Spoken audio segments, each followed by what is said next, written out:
On se retrouve dans un appartement où il va y avoir donc au niveau de la cuisine une assiette avec la 3-MMC et chacun va pouvoir commencer à prendre des traces, prendre un petit peu du GHB également.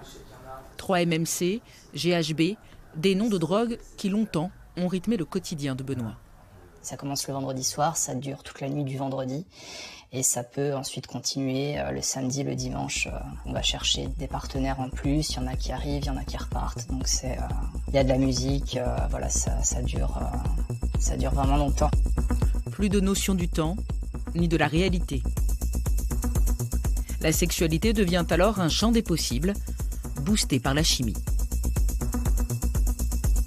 Au départ, en fait, ça paraît très joyeux. Enfin, on navigue un petit peu sur l'amitié, le plaisir. En fait, c'est assez insidieux au fur et à mesure. Moi, par exemple, j'ai glissé vers la dépendance. Et au bout d'un moment, ça a eu un impact sur mon travail, sur mes relations avec ma famille. C'est pourquoi, depuis 1 an, Benoît a décidé d'arrêter de participer à ces soirées qui l'ont parfois mené dans des situations extrêmes. Effectivement, j'ai fait un coma. Et dans cette soirée, quand je me suis réveillée, je ne savais plus exactement où j'étais. C'était plus les mêmes garçons qui étaient dans l'appartement. Il y en avait un qui était en train de faire du slam en face de moi, donc ça m'a un petit peu choquée parce que c'est une pratique que j'ai jamais faite. Le slam, c'est l'injection de drogue. C'est l'injection par seringue, oui, tout à fait. Et il y a un des mecs qui était là, qui m'a dit qu'en gros, il avait eu un rapport avec moi pendant que j'étais inconscient. Donc j'ai eu un rapport non consenti à cette occasion-là.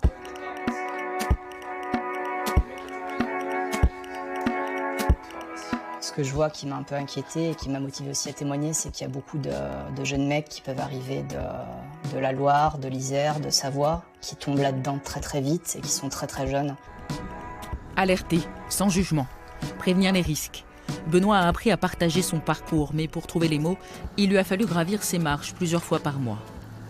Depuis 1 an, il est suivi à l'hôpital de la Croix-Rousse, où chaque année, médecins et infirmiers spécialisés accueillent une centaine de patients dépendants au chemsex. Si on faisait un petit bilan là, depuis le début du suivi, qu'est-ce qui va mieux? Qu'est-ce qui reste à faire encore? Ce à quoi je m'attendais pas, c'est que ça a été quand même assez long pour que j'ai vraiment un sevrage total. Car les catinones de synthèse, les drogues appréciées des chemsexeurs, peuvent devenir très addictives par leur pouvoir dit empathogène et contactogène. On va plus facilement vers l'autre et on va avoir des sensations qui vont aussi être décuplées, magnifiées par d'autres systèmes. Et puis on peut aussi accéder, ça peut durer plus longtemps, on peut accéder à d'autres pratiques, on va dire un peu plus hard, qui vont du coup amener aussi d'autres sensations. On a fait une grande étude l'année dernière qui s'adressait à des patients qui étaient hors du système de soins, environ un peu moins de 3000 personnes qui ont répondu à un important questionnaire. On a découvert 15% de femmes qui pratiquaient le chemsex. On a découvert qu'il y avait entre 5 et 6% de personnes se disant hétérosexuelles masculins qui pratiquaient le chemsex. Donc on voit qu'il y a une modification à la fois des pratiques, des consommations, des modes de consommation, des publics concernés.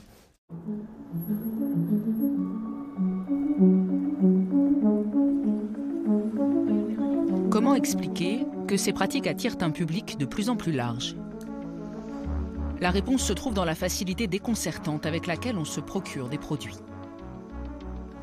Voilà, il suffit de se rendre sur un site en fait, et c'est le supermarché de la drogue en fin de compte. On trouve toutes les fameuses catinones de synthèse qui sont les produits particulièrement utilisés lors des soirées. Facile à obtenir, de moins en moins cher. Le geste se banalise et pourtant il reste totalement illégal. Trouver de la drogue sur Internet, y compris de la drogue dure, c'est donc très simple. Et trouver des partenaires, c'est presque aussi facile. Pour en avoir le cœur net, en fait, on a créé un compte sur le principal site de rencontre. Il nous a fallu simplement 1 heure pour avoir déjà 3 propositions de soirée et de chemsex. Nous avons reçu des offres très directes, de drogue comme de sexe géolocalisé. Une tentation à portée de main, en journée, comme en soirée. Le goût du plaisir, parfois conjugué à celui du risque. Et pour comprendre, un film de sensibilisation tourne dans de nombreuses salles à Lyon. Voilà, c'est le début. Donc le début, c'est toujours quelque chose de génial. C'est une nouvelle expérience, c'est festif, on arrive à faire la fête toute la nuit, on peut faire... En première ligne de ces projections, un public particulièrement jeune. Ça m'est arrivé plusieurs fois d'être invité, qu'on me propose. C'est vrai qu'il y a quelques années, ça aurait été différent. Ça fait un petit peu peur, j'ai peur que ça touche mes amis. Et donc c'est pour ça que je cherchais vraiment à me renseigner. Parce que je pense que j'avais beaucoup de préjugés, donc j'essaye d'avoir le plus d'informations là-dessus pour pouvoir soit aider des personnes, soit les accompagner, en tout cas mieux les comprendre. Ne pas perdre de vue la frontière entre plaisir et danger. Maladies sexuellement transmissibles, absence de consentement, des enjeux de santé publique, mais aussi un défi judiciaire. Pendant une soirée chemsex, est-ce que je peux être agressé ou est-ce que je peux être agresseur aussi? Ça, pour moi, ça peut être quelque chose de dangereux parce qu'après, les victimes n'osent pas forcément en parler parce qu'il y a un gros sentiment de culpabilité. Et voilà, ça c'est un petit cercle vicieux où on se dit, bon bah, tant pis, c'est passé ça, je ne peux pas vraiment faire quelque chose.